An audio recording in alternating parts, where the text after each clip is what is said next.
ഇതാണ് നമ്മുടെ പുതിയ ക്രെറ്റ ഇലക്ട്രിക് വെഹിക്കിൾ വരുന്നത്. അതിൻ്റെ ഓഷ്യൻ ബ്ലൂ മാറ്റ് കളറാണ് നമ്മൾ ഈ കണ്ടുകൊണ്ടിരിക്കുന്നത്. ഇലക്ട്രിക്കിൽ മെയിനായിട്ട് 2 ബാറ്ററി പാക്കേജാണ് ഹ്യുണ്ടായി കൊടുത്തിരിക്കുന്നത്. ഒന്ന് 51.4 കിലോ വാട്ട് അവറിൻ്റെ ഒരു ലോങ് റേഞ്ച് ബാറ്ററി, അതിന് 473 കിലോമീറ്റർ റേഞ്ച് പറയുന്നുണ്ട്. അതുപോലെ രണ്ടാമത് കൊടുത്തിരിക്കുന്ന ഒരു 42 കിലോ വാട്ട് അവറിൻ്റെ ഒരു സ്റ്റാൻഡേർഡ് റേഞ്ച് ബാറ്ററി, അതിന് 390 കിലോമീറ്റർ ആണ് റേഞ്ച് പറയുന്നത്. ഫ്രണ്ട് മുൻഭാഗത്ത് തന്നെ നമുക്ക് നോക്കിയാൽ അറിയാം, നല്ലൊരു പിക്സൽ ടൈപ്പ് ഗ്രില്ലാണ് കൊടുത്തിരിക്കുന്നത്. ക്ലോസ്ഡ് ഗ്രില്ലാണ് കൊടുത്തിരിക്കുന്നത്. അതിനോടൊപ്പം തന്നെയാണ് അതിൻ്റെ ചാർജിങ് പോർട്ടും വരുന്നത്. സിംഗിൾ ടാപ്പ് ഓപ്പൺ ആണ്. അതിൽ തന്നെ നമ്മുടെ ചാർജിങ്ങിൻ്റെ സ്റ്റേറ്റ്, ചാർജിങ്ങിൻ്റെ ലെവല്, അതുപോലെ ആ ഒരു കളർ തീം കാണിക്കും. ചാർജിങ് ടൈമിൽ ഈ കാണുന്ന ബ്ലൂ കളറ് ഗ്രീൻ കളറിലായിരിക്കും ചാർജിങ് ടൈമിൽ കാണിക്കുക. അതുപോലെ ഈ കാണിക്കുന്ന 4 ബാർ ഗ്രീൻ ബാറും അതിൻ്റെ ചാർജ് ലെവലാണ്. അതിൽ ഓരോ ബാറും 25% ആണ് ഇൻഡിക്കേറ്റ് ചെയ്യുന്നത്. ഭാഗത്ത് തന്നെ നമ്മുടെ നോർമൽ ക്രെറ്റയിൽ ഉണ്ടായിരുന്നത് പോലെ ഒരു DRL കൊടുത്തിട്ടുണ്ട്. അതുപോലെ തന്നെ ഇതിൻ്റെ ക്യാമറ നമുക്ക് കാണാൻ പറ്റും. ഫ്രണ്ട് ക്യാം നമുക്ക് മുകളിലായിട്ട് തന്നെയാണ് വന്നിരിക്കുന്നത്. ഇതാണ് ഇതിൻ്റെ ക്വാഡ് LED ഹെഡ് ലാമ്പ്സ് വരുന്നത്. 4 LED ഹെഡ് ലാമ്പാണ് വരുന്നത്. അതുപോലെ തന്നെ താഴെ നോക്കിയാൽ അറിയാം, നമുക്ക് സെൻസേഴ്സ്, ഫ്രണ്ട് സെൻസേഴ്സും വരുന്നുണ്ട്. അഡാസിൻ്റെ കാര്യങ്ങളെല്ലാം നമുക്ക് ഈ ഫ്രണ്ടിൽ വരുന്നുണ്ട്. ഇതാണ് നമ്മുടെ ക്രെറ്റ ഇലക്ട്രിക്കിൻ്റെ ഹുഡ് ഓപ്പൺ ചെയ്താൽ കിട്ടുന്നൊരു വ്യൂ. എൻജിൻ ഇല്ലാത്ത വെഹിക്കിളാണ്, അറിയാം, ഇലക്ട്രിക്കാണ്. അതുകൊണ്ട് തന്നെ അവിടെ ഒരു സ്റ്റോറേജ് സ്പേസ് ആണ് പകരം വന്നിരിക്കുന്നത്. ഒരു 22 ലിറ്റർ ഓക്യുപ്പൈ ചെയ്യാൻ പറ്റുന്ന ഒരു സ്റ്റോറേജ് സ്പേസ് ആണ് ഫ്രണ്ടിൽ നമുക്ക് അവൈലബിൾ ആയിട്ടുള്ളത്. ക്രെറ്റ ഇലക്ട്രിക്കിൽ വന്നിരിക്കുന്ന വൈപ്പേഴ്സ് റെയിൻ സെൻസിങ് ആണ്. റെയിൻ സെൻസിങ് വൈപ്പേഴ്സാണ് വന്നിരിക്കുന്നത്. അതുപോലെ തന്നെ ഹെഡ്ലൈറ്റ്സ് വന്നു കഴിഞ്ഞാൽ അതും ഓട്ടോമാറ്റിക് ഹെഡ്ലൈറ്റ്സ് ആണ് വന്നിരിക്കുന്നത്. Active air flap vehicle of കണ്ടീഷനിൽ ക്ലോസ്ഡ് ആയിരിക്കും. ക്ലോസ്ഡ് ആയിട്ടുള്ള കണ്ടീഷനിൽ അത് ഈ ഒരു പൊസിഷനിലായിരിക്കും കാണുക. വണ്ടി ഓൺ ആകുമ്പോൾ അതിനനുസരിച്ച് അതും ഓപ്പൺ ആവുന്നതാണ്. ഇതാണ് ക്രെറ്റ ഇലക്ട്രിക്കിൻ്റെ മൊത്തത്തിലുള്ള ഒരു സൈഡ് വ്യൂ വരുന്നത്. സൈഡ് ഡോർ ഹാൻഡിൽസും എല്ലാം ആ ഓഷ്യൻ ബ്ലൂ മാറ്റ് ഫിനിഷ് തന്നെയാണ് വന്നിരിക്കുന്നത്. മിറർ നോക്കിയാലും ocean blue matte with black കളറാണ് വന്നിരിക്കുന്നത്. ഇൻഡിക്കേറ്റേഴ്സും മിററിൽ വരുന്നുണ്ട്. അതുപോലെ തന്നെ 360 ക്യാമിൻ്റെ തന്നെ ക്യാമറ മിററിൽ വരുന്നുണ്ട്. ഈ പില്ലറിൽ നിന്ന് മുന്നോട്ട് വരുന്ന പോർഷൻ നോർമൽ ക്രെറ്റയിലേത് ഇതുപോലെ തന്നെ ഇതിലും ഇലക്ട്രിക്കിലും സിൽവർ കളർ തന്നെയാണ് വരുന്നത്. റൂഫ് റെയിലും ഈ കളറിൽ സിൽവർ കളർ തന്നെയാണ് വരുന്നത്. സൈഡ് വ്യൂയിലേക്ക് വരുമ്പോൾ നമ്മൾ ശ്രദ്ധിച്ചാൽ അറിയാം, താഴെയും ഒരു സ്കിഡ് പ്ലേറ്റ് ഉണ്ട്. സിൽവർ കളർ സ്കിഡ് പ്ലേറ്റ് ആണ് വന്നിരിക്കുന്നത്. ഇതാണ് ക്രെറ്റ ഇലക്ട്രിക്കിൻ്റെ അലോയ് വീൽസ് വരുന്നത്. ഒരു ഇലക്ട്രിക് സ്റ്റൈൽ അലോയ് വീൽസ് തന്നെയാണ് കൊടുത്തിരിക്കുന്നത്. അതിൽ ടയേഴ്സ് വരുന്നത് LRR എന്ന് പറയുന്ന ഒരു ടൈപ്പ് ടയറാണ് വരുന്നത്. ലോ റോളിംഗ് റെസിസ്റ്റൻസ് ടയേഴ്സ് എന്നാണ് വരുന്നത്. അതിൻ്റെ പ്രൊഫൈൽ ശ്രദ്ധിച്ചറിയാം, 215, 215, 60, R17 ഇഞ്ച് ടയേഴ്സാണ് വരുന്നത്. സീറ്റിലോട്ട് വന്നു കഴിയുമ്പോൾ അത്യാവശ്യം നല്ലൊരു ലെഗ് റൂം നമുക്കിവിടെ കിട്ടുന്നുണ്ട്. അപ്പോൾ ഈ ഫ്രണ്ട് സീറ്റ് ഞാൻ എൻ്റെ ഡ്രൈവിംഗ് പൊസിഷൻ അനുസരിച്ച് അഡ്ജസ്റ്റ് ചെയ്തിട്ടാണ്. എന്നാലും നമുക്ക് നോക്കി അറിയാം, അത്യാവശ്യം നല്ലൊരു ലെഗ് റൂം അവിടെ കിട്ടുന്നുണ്ട്. അതുപോലെ റിയർ സീറ്റ് നമുക്ക് റിക്ലൈൻ ചെയ്യാവുന്ന 2 സ്റ്റെപ്പ് റിക്ലൈൻ ചെയ്യാവുന്ന സീറ്റാണ് ക്രെറ്റയിൽ വരുന്നത്. കുറച്ചുകൂടെ നിവർന്നിരുന്ന് ട്രാവൽ ചെയ്യണം എന്നുള്ളവർക്ക് നമുക്ക് ഈ ഒരു പൊസിഷനിൽ സീറ്റ് വയ്ക്കാം. അതല്ല കുറച്ചുകൂടെ ചാരി ഇരുന്നാണ് ട്രാവൽ ചെയ്യുന്നതെന്നുണ്ടെങ്കിൽ ഈ ഒരു പൊസിഷനിൽ കുറച്ചുകൂടെ ചാരി നമുക്ക് വയ്ക്കാം. റിയർ സീറ്റിലേക്കുള്ള സെപ്പറേറ്റ് AC വെൻസ് കാര്യങ്ങളെല്ലാം നോർമൽ ക്രെറ്റയിലുള്ളതുപോലെ തന്നെ ഇതിലും വരുന്നുണ്ട്. ചാർജിങ് പോർട്ടും മൊബൈൽ വെക്കാനുള്ള ഒരു സ്പേസും വരുന്നുണ്ട്. സൈഡിൽ റിയർ സീറ്റിൽ നോക്കുകയാണെങ്കിൽ ഒരു ആംറെസ്റ്റും പ്രൊവൈഡ് ചെയ്തിട്ടുണ്ട്. അതുപോലെ തന്നെ നോർമൽ ക്രെറ്റയിൽ ബേസിക്കായിട്ട് ഉണ്ടായിരുന്ന റിയർ വിൻഡോ സൺഷെയ്ഡ് നമ്മൾ ക്രെറ്റ ഇലക്ട്രിക്കിലും അവൈലബിൾ ആണ്. ക്രെറ്റ ഇലക്ട്രിക്കിൻ്റെ റിയർ വ്യൂ. ക്രെറ്റ നോർമൽ വെഹിക്കിളിൻ്റെ അതുപോലെ തന്നെ ഒരു H ലോഗോ അതാ ടെയിൽ ലാമ്പിനകത്ത് തന്നെയായിട്ട് കൊടുത്തിട്ടുണ്ട്. താഴേക്ക് വരുമ്പോൾ ആ ഒരു പിക്സൽ ഡിസൈൻ, ഇലക്ട്രിക്കിൻ്റേതായ ഒരു ഐഡൻറ്റിറ്റി കീപ്പ് ചെയ്യാനായിട്ട് ആ ഒരു പിക്സൽ ഡിസൈൻ റിയറിലും കീപ്പ് ചെയ്തു. ഒരു silver dual tone skid plate കൊടുത്തിട്ടുണ്ട്. അതുപോലെ തന്നെ ഇലക്ട്രിക് എന്നൊരു ബാഡ്ജിങ്ങും വന്നു. ഇതാണ് വെഹിക്കിളിൻ്റെ സീറ്റ് അപ്പോൾസറി വരുന്നത്. ഒരു ലെതറേറ്റ്, ഫുള്ളി ലെതർ അല്ലെങ്കിൽ ലെതറേറ്റ് എന്നൊക്കെ പറയാവുന്ന ടൈപ്പ് ഒരു സീറ്റ്സാണ് വരുന്നത്. അതിൽ തന്നെ വെൻറ്റിലേഷൻസ് ഡ്രൈവർ സീറ്റിലും ഡ്രൈവർ സീറ്റിലും AC വെന്റിലേഷൻസും പ്രൊവൈഡ് ചെയ്തിട്ടുണ്ട്. ഈ വെഹിക്കിളിൻ്റെ ഡ്രൈവർ സീറ്റിൻ്റെ അഡ്ജസ്റ്റ്മെൻറ്റ് വരുന്നത് ഫുള്ളി ഇലക്ട്രിക്കാണ്. മുന്നോട്ട് അതുപോലെ പുറകിലോട്ട് അതുപോലെ വെഹിക്കിളിൻ്റെ സീറ്റിൻ്റെ ടോട്ടൽ ഹൈറ്റ് അഡ്ജസ്റ്റ്മെൻറ്റ് കാര്യങ്ങളെല്ലാം നമുക്ക് ഇവിടെ നിന്ന് അഡ്ജസ്റ്റ് ചെയ്യാം. റിക്ലൈൻ ചെയ്യാനുള്ള ഓപ്ഷനും നമുക്ക് ഇവിടെ തന്നെ കൊടുത്തിട്ടുണ്ട്. ഇവിടെ ശ്രദ്ധിച്ചാൽ അറിയാം 2 സ്വിച്ചസ് നമുക്കിവിടെ കൊടുത്തിട്ടുണ്ട്. 1, 2. അത് മറ്റൊന്നുമല്ല, നമ്മുടെ ഡ്രൈവർ സീറ്റിൻ്റെ മെമ്മറി ഫംഗ്ഷനാണ്. 2 മെമ്മറി നമുക്ക് സേവ് ചെയ്തിടാം. ഡ്രൈവർ സീറ്റിൻ്റെ പൊസിഷൻ നമ്മൾ ഒരിക്കൽ നമ്മളൊരു ഏതെങ്കിലും ഒരു പൊസിഷനിൽ നമ്മൾ മാനുവലി അഡ്ജസ്റ്റ് ചെയ്ത് കംഫർട്ടായി കഴിഞ്ഞാൽ ആ ഒരു പൊസിഷൻ നമുക്ക് പിന്നീട് ബൈ ഡിഫോൾട്ട് യൂസ് ചെയ്യുന്നതിനായിട്ട് നമുക്കത് സേവ് ചെയ്തിടാനായിട്ട് സാധിക്കും. സീറ്റിൻ്റെ മെമ്മറി ഫംഗ്ഷൻ വർക്ക് ചെയ്യുന്നത് ഞാനത് കാണിച്ചു തരാം. ഡോർ പാഡിലുള്ള 1, 2 എന്നുള്ളൊരു ബട്ടൺ ഞാൻ പ്രസ് ചെയ്യണം. അന്നേരം സീറ്റ് താനെ അഡ്ജസ്റ്റ് ആവുന്നത് ശ്രദ്ധിച്ചോളൂ. ഞാൻ സെക്കൻഡ് പൊസിഷൻ പ്രസ് ചെയ്തപ്പോൾ സീറ്റ് അഡ്ജസ്റ്റ് ചെയ്താണത്. ഇനി ഞാൻ 1 എന്ന് പറയുന്നത് സേവ് ചെയ്തിട്ടിരിക്കുന്ന പൊസിഷൻ ഒന്നുകൂടെ അഡ്ജസ്റ്റ് ചെയ്ത് കാണിച്ചു തരാം. ഓക്കെ, ഇതുപോലെയാണ് ഈ അഡ്ജസ്റ്റ്മെൻറ്റ് നടക്കുന്നത്. ഇത് നമ്മുടെ ഡ്രൈവർ സൈഡാണ്. ഇപ്പോൾ ഇവിടെ നോക്കിയാൽ അറിയാം, ഇവിടെയും അതേ ഇലക്ട്രിക് കൺട്രോൾസ് നമുക്ക് കാണാം ഡ്രൈവർ സീറ്റിൽ. അതായത് ഡ്രൈവർ സീറ്റും നമുക്ക് ക്രെട്ട ഇലക്ട്രിക്കിൻ്റെ ഡ്രൈവർ സീറ്റും നമുക്ക് ഇലക്ട്രിക്കലി അഡ്ജസ്റ്റ് ചെയ്യാൻ സാധിക്കുന്നതാണ്. ഇലക്ട്രിക്കിൻ്റെ ബ്രോഷർ കണ്ടിട്ടുള്ളവർ ശ്രദ്ധിച്ചിട്ടുണ്ടാവും. അതിൻ്റെ അകത്തൊരു ടൈം കൊടുത്തിട്ടുണ്ട്, പവേർഡ് പാസഞ്ചർ വാക്കിൻ ഡിവൈസ് എന്ന് പറഞ്ഞിട്ട്. ഇതാണ് നമ്മൾ ആ കവർ കിടക്കുന്നതുകൊണ്ട് എന്തുമാത്രം വിസിബിൾ ആണെന്നറിയില്ല, എന്നാലും കാണാൻ സാധിക്കുമെന്ന് വിശ്വസിക്കുന്നു. നമുക്ക് റിയർ സീറ്റിൽ ഒക്യുപ്പൻറ്റിന് നമുക്ക് ഫ്രണ്ടിലിരിക്കുന്ന ഡ്രൈവർ പാസഞ്ചർ സീറ്റ് നമുക്ക് അഡ്ജസ്റ്റ് ചെയ്യാൻ സാധിക്കും. അവരുടെ കംഫർട്ട് അനുസരിച്ച് സീറ്റ് മൂവ് ചെയ്യുന്നത് നിങ്ങൾക്ക് കാണാൻ സാധിക്കുമെന്ന് വിശ്വസിക്കുന്നു. ക്രെട്ട ഇലക്ട്രിക് വെഹിക്കിളിൻ്റെ ഇൻറ്റീരിയർ വരുന്നത്.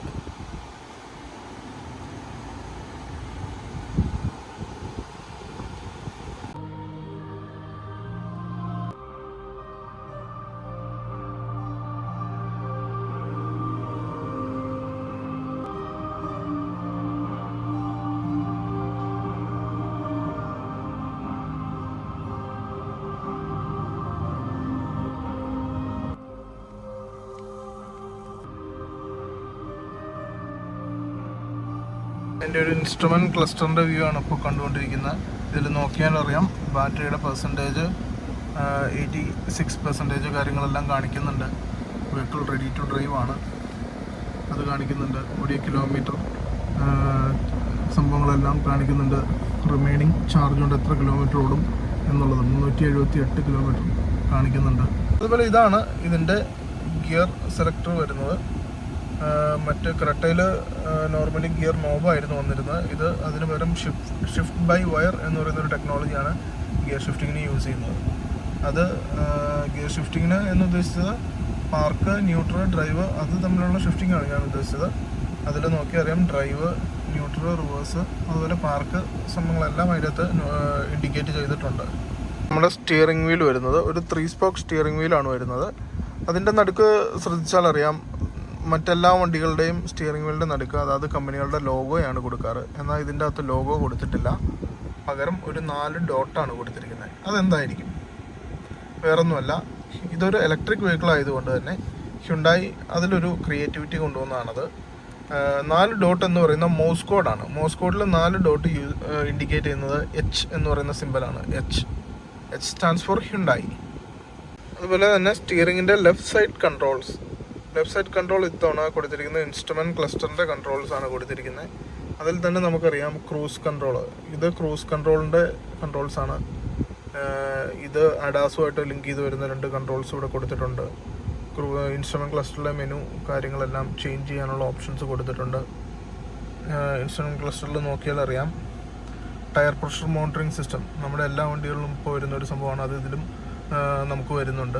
ഓരോ ടയറിലെയും പ്രഷർ എത്ര വീതം ഉണ്ടെന്നുള്ള കറക്റ്റ് ഇൻഡിക്കേഷൻസ് നമുക്ക് കാണിച്ചു തരും. ഇതാണ് floating type front center armrest വരുന്നത്. അതിൽ ആ ഒരു സൂത്തിങ് ബ്ലൂ ആംബിയൻ ലൈറ്റ് വ്യക്തമായിട്ട് ഇപ്പോൾ കാണാൻ സാധിക്കും. അതിൻ്റെ അകത്ത് തന്നെ കുറച്ച് കൺട്രോൾസ് നമുക്ക് കാണാം. ഇതാണ് ഡ്രൈവർ ആൻഡ് ഡ്രൈവർ സീറ്റിൻ്റെ AC വെന്റിലേഷൻസ് ഓൺ ഓഫ് ചെയ്യാനുള്ള കൺട്രോൾസ്. അതുകൂടാതെ തന്നെ ക്യാമറ മാനുവലി ആക്സസ് ചെയ്യാനുള്ള സ്വിച്ച് ഇതിൽ ഇവിടെ കൊടുത്തിട്ടുണ്ട്. Auto hold, parking lever electric parking ലിവറാണ്. ഡ്രൈവ് മോഡ് സെലക്ട് ചെയ്യാനുള്ള ഓപ്ഷൻസ് നമുക്കിവിടെ കിട്ടും. ചെറിയൊരു കപ്പ് ഹോൾഡറും നമുക്കിവിടെ കൊടുത്തിട്ടുണ്ട്. Drive mode eco, normal, sport. അത് ഞാൻ ഇൻസ്ട്രുമെൻറ്റ് ക്ലസ്റ്ററിലും അതിൻ്റെ ഇത് ഞാൻ കാണിച്ചു തരാം. ചേഞ്ച് ചെയ്യുന്നതിനനുസരിച്ച് വരുന്ന വ്യത്യാസം ശ്രദ്ധിക്കുക. ഞാനിപ്പോൾ ഡ്രൈവ് മോഡ് ഷിഫ്റ്റ് ചെയ്യാൻ പോവാണ്. ഇപ്പോൾ നോർമലിലായി. നോർമലിൽ വരുമ്പോൾ ആ ഇൻഡിക്കേഷൻ അതുപോലെ തന്നെ നമുക്ക് ഇതിൻ്റെ അകത്ത് കാണിച്ചു തരുന്നുണ്ട്. സ്പോട്ട്, വീണ്ടും നോർമൽ, എക്കോ. 3 ഡ്രൈവ് മോഡ്സാണ് വരുന്നത്. അതിൽ എക്കോ മോഡിലായിരിക്കും കൂടുതൽ റേഞ്ച് നമുക്ക് കിട്ടുക. നോർമൽ സാധാരണ വണ്ടി ഡ്രൈവ് ചെയ്യുമ്പോൾ സ്റ്റാർട്ട് ചെയ്യുമ്പോൾ നോർമലി വരുന്നൊരു ബൈ ഡിഫോൾട്ട് വരുന്ന ഡ്രൈവ് മോഡാണ്. പിന്നെ അത്യാവശ്യം നല്ലൊരു പെർഫോമൻസിൽ വണ്ടി ഓടിക്കാൻ ഇഷ്ടപ്പെടുന്ന ഒരാളാണ്, വാഹനം ഓടിക്കാൻ ഇഷ്ടപ്പെടുന്ന ഒരാളാണെന്നുണ്ടെങ്കിൽ സ്പോർട്ട് മോഡ് യൂസ് ചെയ്യാം. ഇതാണ് നമ്മുടെ ടയർ പ്രഷർ മോണിറ്ററിംഗ് സിസ്റ്റം. ഇതിൽ 4 ടയറിൻ്റെയും പ്രഷർ ഇൻഡിക്കേറ്റ് ചെയ്തിട്ടുണ്ട്. Front right side 37 PSI, rear right side 36 PSI, front left 38. അങ്ങനെ ഓരോ ടയറിൻ്റെയും ഇൻഡിവിജ്വൽ ടയർ പ്രഷർ നമുക്ക് ഈ വെഹിക്കിളിൽ ഇൻഡിക്കേറ്റ് ചെയ്തിട്ടുണ്ട് ഇൻസ്ട്രുമെൻറ്റ് ക്ലസ്റ്ററിൽ തന്നെ. ഇതാണ് നമ്മുടെ വണ്ടിയുടെ മെയിൻ ടച്ച് സ്ക്രീൻ ഇൻഫോർടൈൻമെൻറ്റ് വരുന്നത്. ഇതിൽ നമുക്ക് ഒരുപാട് കൺട്രോൾസ് കാണാൻ സാധിക്കും, ഒരുപാട് ഫീച്ചേഴ്സ് കാണാൻ സാധിക്കും. EV, map, navigation, phone projection, climate, wallet, in car payment, അങ്ങനെ തുടങ്ങിയല്ല. ഇതിൽ നമ്മൾ EV സെലക്ട് ചെയ്യുകയാണെന്നുണ്ടെങ്കിൽ നമുക്ക് അതിൻ്റേതായ ഒരു ബേസിക് ഇൻഫർമേഷൻ കാര്യങ്ങളൊക്കെ കാണാൻ സാധിക്കും. 376 കിലോമീറ്റർ ഡ്രൈവ് ചെയ്യാനുള്ള ചാർജുണ്ട്. അതുപോലെ തന്നെ 1.2 കിലോമീറ്ററിൽ നെക്സ്റ്റ് ഒരു ചാർജിങ് സ്റ്റേഷനുണ്ട്. KSEB ചാലിക്കടവ്. അതുപോലെ ഡിപ്പാർച്ചർ, ചാർജിങ് കാര്യങ്ങളെല്ലാം ഷെഡ്യൂൾ ചെയ്യാനുള്ള ഓപ്ഷൻസ് ഉണ്ട്. ഇതിൽ മാപ്പ്, നാവിഗേഷൻ, ഫോൺ പ്രൊജക്ഷൻ തുടങ്ങിയ കാര്യങ്ങളെല്ലാം എല്ലാവർക്കും അറിയാവുന്ന ഒരു സംഭവമാണ്. അതുകൊണ്ട് അത് എക്സ്പ്ലെയിൻ ചെയ്യുന്നില്ല. ഇതിൽ പുതിയതായിട്ട് വന്നൊരു സംഭവം ഇൻകാർ പേയ്മെൻ്റ് ആണ്. പക്ഷേ ഈ വെഹിക്കിളിൽ അത് ആക്ടിവേറ്റ് ചെയ്തിട്ടില്ല എന്ന് പറഞ്ഞാൽ നമുക്കറിയാം ക്രെട്ടയിലെല്ലാം ബ്ലൂ ലിങ്ക് എന്ന് പറയുന്ന ഒരു സർവീസ് വരുന്നുണ്ട്. അത് ആക്ടിവേറ്റ് ചെയ്താൽ മാത്രമേ അത് വർക്ക് ചെയ്യത്തുള്ളൂ. ഇപ്പം ഞാൻ ഇതിൽ പ്രസ് ചെയ്താലും ബ്ലൂ ലിങ്ക് ആക്ടിവേഷൻ റിക്വയർഡ് എന്നുള്ളൊരു നോട്ടിഫിക്കേഷൻ മാത്രമേ കാണിക്കത്തുള്ളൂ. ഇതെന്താണ് സംഭവം എന്ന് പറഞ്ഞു കഴിഞ്ഞാൽ, ഈ ഇൻകാർ പേയ്മെൻറ്റ് എന്നുള്ള ഓപ്ഷൻ സെലക്ട് ചെയ്ത് കഴിഞ്ഞാൽ അതിൻ്റെ അകത്ത് ഇൻകാർ പേയ്മെൻറ്റ് സപ്പോർട്ട് ചെയ്യുന്ന ഒരുവിധപ്പെട്ട ചാർജിങ് സ്റ്റേഷൻസ് കാര്യങ്ങളെല്ലാം ലിസ്റ്റ് ചെയ്യും, നിയറസ്റ്റ് ആയിട്ടുള്ളത്. അപ്പം നമ്മൾ ആ ചാർജിങ് സ്റ്റേഷനിൽ ചെന്ന് കഴിഞ്ഞ് ചാർജ് ചെയ്യുമ്പോൾ ആ ചാർജ് ചെയ്തതിനുള്ള പേയ്മെൻറ്റ് നമുക്ക് ഈ വെഹിക്കിളിൽ നിന്ന് തന്നെ കൊടുക്കാൻ പറ്റും. അതിനൊരു വാലറ്റ് ഉണ്ട്. ആ വാലറ്റിൽ നമ്മൾ പേയ്മെൻറ്റ് നമ്മുടെ എത്ര രൂപയാണോ നമ്മളത് ടോപ്പപ്പ് ചെയ്തിടണം. അതിനുശേഷം വെഹിക്കിളിൽ നിന്ന് തന്നെ നമുക്ക് അതിൻ്റെ പേയ്മെൻറ്റ് പേ ചെയ്യാൻ സാധിക്കും. ഇൻഫോർടൈൻമെൻറ്റിൽ നമ്മൾ മാപ്പിൽ നിന്ന് തന്നെ നമുക്ക് charging stations by default search ചെയ്യാനുള്ള ഓപ്ഷനുണ്ട്. സെർച്ച് ഓപ്ഷൻ കൊടുത്തു കഴിഞ്ഞാൽ ചാർജിങ് സ്റ്റേഷൻസ് എന്നുള്ളത് ബൈ ഡിഫോൾട്ട് ഒരു പോയിൻ്റ് ഓഫ് ഇൻട്രസ്റ്റ് ആയിട്ട് കൊടുത്തിട്ടുണ്ട്. അതിൽ നിയറസ്റ്റ് ആയിട്ടുള്ള ചാർജിങ് സ്റ്റേഷൻസ് കാണാൻ സാധിക്കും. ഇതിൻ്റെ അകത്ത് നോക്കിയാൽ അറിയാം. ഇപ്പം ഞാൻ കിടക്കുന്ന ലൊക്കേഷനിൽ നിന്ന് തന്നെ 1.2 കിലോമീറ്ററിലടുത്ത് ചാർജിങ് സ്റ്റേഷനുണ്ട്, 1.7 കിലോമീറ്ററിനടുത്ത് ചാർജിങ് സ്റ്റേഷനുണ്ട്, 2.7, 3.5, 4.3. അപ്പോൾ ചാർജിങ് സ്റ്റേഷൻ ഒരു പരിധി വരെ നിലവിൽ നമുക്ക് അവൈലബിൾ ആയിട്ടുള്ള ലൊക്കേഷൻസിൽ വന്നു തുടങ്ങിയിട്ടുണ്ട്. അതുപോലെ ചാർജിങ് സ്റ്റേഷൻസ് കാണിക്കുന്നതിനോട് കൂടി തന്നെ അതിൻ്റെ അകത്തുള്ളൊരു ഇൻഡിക്കേഷനും കാണിക്കുന്നത് ശ്രദ്ധിച്ചാൽ അറിയാം. 60 kW, 30 kW, 50 kW, 30 kW, 60 kW. അവിടുത്തെ ആ ചാർജിങ്, അതായത് ചാർജിങ് സ്റ്റേഷനിൽ അവൈലബിൾ ആയിട്ടുള്ള പവർ ഔട്ട്പുട്ടാണ് ഇൻഡിക്കേറ്റ് ചെയ്യുന്നത്. ഈ ഒരു ഇൻഫോർടൈൻമെൻറ്റ് ആൻഡ് ഇൻസ്ട്രുമെൻറ്റ് ക്ലസ്റ്റർ ഡിസൈനിന് ഹ്യുണ്ടായി കൊടുത്തിരിക്കുന്ന കർവിലീനിയർ ഡിസൈൻ എന്നാണ് പേര് കൊടുത്തിരിക്കുന്നത്. അത് ഈ ഒരു പൊസിഷനിൽ ശ്രദ്ധിച്ചാൽ അറിയാം, ഒരു കർവ്ഡ് ആയിട്ടുള്ളൊരു സ്ട്രക്ചറാണ് അതിന് വന്നിരിക്കുന്നത്. ഇതിൻ്റെ എയർ കണ്ടീഷനിങ്ങിൻ്റെ കൺട്രോൾസ് ശ്രദ്ധിച്ചാൽ അറിയാം. അതിലൊരു മോഡ് പുതിയതായിട്ട് വന്നിട്ടുണ്ട്, ഡ്രൈവർ ഓൺലി എന്ന് പറയുമ്പോൾ അതിൻ്റെ സെറ്റിങ്സ് കിടക്കുന്നതുണ്ടോ. ഡ്രൈവർ സൈഡിലായിട്ട് മാത്രമേ ഇതിൻ്റെ അകത്ത് നിലവിൽ എയർ സർക്കുലേഷൻ AC വർക്ക് ചെയ്യുന്നുള്ളൂ. ഡ്രൈവർ സൈഡിലെ 2 എയർ കണ്ടീഷനിങ് വെൻറ്റ്സ്, ഈ വെൻറ്റും അതുപോലെ റൈറ്റ് സൈഡിൽ വരുന്ന ഈ ഒരു AC വെൻറ്റിൽ മാത്രമേ നിലവിൽ AC വർക്ക് ചെയ്യുന്നുള്ളൂ. അഡ്വാൻറ്റേജ് എന്താണെന്ന് വെച്ച് കഴിഞ്ഞാൽ, നമ്മൾ ഒറ്റയ്ക്ക് ട്രാവൽ ചെയ്യുമ്പോൾ, അതായത് ഡ്രൈവർ മാത്രമേ ഉള്ളൂ, മറ്റാരും ഇല്ലയെന്നുണ്ടെങ്കിൽ വണ്ടിയുടെ റേഞ്ച് നമുക്ക് കൂട്ടാൻ സാധിക്കും. അതായത് വെറുതെ AC, ഇപ്പോൾ കോ ഡ്രൈവർ സീറ്റിൽ ആളില്ല, വെറുതെ അങ്ങോട്ടേക്ക് AC ഇട്ട് വണ്ടിയുടെ പവർ അധികം കളയേണ്ട, വണ്ടിയുടെ ചാർജ് അധികം യൂസ് ചെയ്യേണ്ട ആവശ്യമില്ല. ഡ്രൈവർക്ക് മാത്രം AC മതി. ഡ്രൈവർക്കുള്ള AC നമുക്ക് ഇവിടുന്ന് ഒരു സൈഡിൽ നിന്ന് മാത്രമായിട്ട് കിട്ടുകയും ചെയ്യും. ഇതാണ് നമ്മുടെ വയർലെസ് ചാർജിങ്. അതുപോലെ NFC എന്ന് പറയുന്ന സംഭവം നമുക്ക് ഇതിൻ്റെ അകത്ത് വർക്ക് ചെയ്യും. അതായത് ഡിജിറ്റൽ കീ ഉണ്ട്. ഡിജിറ്റൽ കീ വർക്ക് ചെയ്യണമെന്നുണ്ടെങ്കിൽ NFC വേണം. നിയർ ഫീൽഡ് കമ്മ്യൂണിക്കേഷൻ എന്നാണ് NFCയുടെ ഫുൾ ഫോം. ഇതിൻ്റെ സ്റ്റിയറിങ്ങിൽ വരുന്ന മറ്റൊരു ഫങ്ഷനാണ് paddle shifters. Paddle shifters normal automatic വെഹിക്കിളിൽ കണ്ടുവരുന്ന ഒരു സംഭവമാണ്, ഫീച്ചറാണ്. അത് സാധാരണ യൂസ് ചെയ്യാറ് ഗിയർ ഷിഫ്റ്റിങ്ങിന് വേണ്ടിയിട്ടാണ്. എന്നാൽ ഇലക്ട്രിക് ക്രെട്ടയിൽ അത് യൂസ് ചെയ്യുന്നത് നമ്മുടെ റീജനറേറ്റീവ് ബ്രേക്കിംഗ് സിസ്റ്റത്തിനാണ്. റീജനറേഷൻ്റെ ലെവൽ അഡ്ജസ്റ്റ് ചെയ്യാൻ വേണ്ടിയിട്ടാണ് ഈ പാഡൽ ഷിഫ്റ്റേഴ്സ് നമ്മൾ യൂസ് ചെയ്യുന്നത്.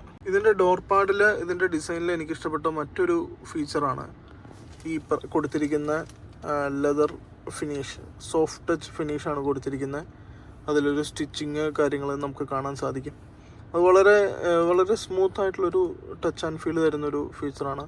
എനിക്ക് ഇതിൻ്റെ അകത്ത് ഇൻറ്റീരിയറിലെ ഡിസൈനിങ്ങിൽ എനിക്ക് പേഴ്സണലി ഇഷ്ടപ്പെട്ട ഒരു ഫീച്ചർ കൂടിയായിരുന്നു അത്. അതുപോലെ തന്നെ ഈ വെഹിക്കിളിൽ നമ്മുടെ ബേസിക് കൺട്രോൾസായ ടിൽറ്റ് ആൻഡ് ടെലിസ്കോപ്പിക് നമുക്ക് ഈ വെഹിക്കിളിലും വരുന്നുണ്ട്. നമുക്ക് കണ്ടാലറിയാം, വലിച്ചടിപ്പിച്ച് വെക്കാൻ സാധിക്കും. അതുപോലെ സ്റ്റിയറിങ് മുകളിലേക്കും താഴത്തേട്ടും അഡ്ജസ്റ്റ് ചെയ്യാനും സാധിക്കും. നമ്മുടെ മിററിൽ ഒരു 3 സ്വിച്ചസ് നമുക്ക് കാണാൻ സാധിക്കും. SOS, അതുപോലെ റോഡ് സൈഡ് അസിസ്റ്റൻസിൻ്റെ ഒരു സ്വിച്ച്, പിന്നെ ബ്ലൂ ലിങ്ക്.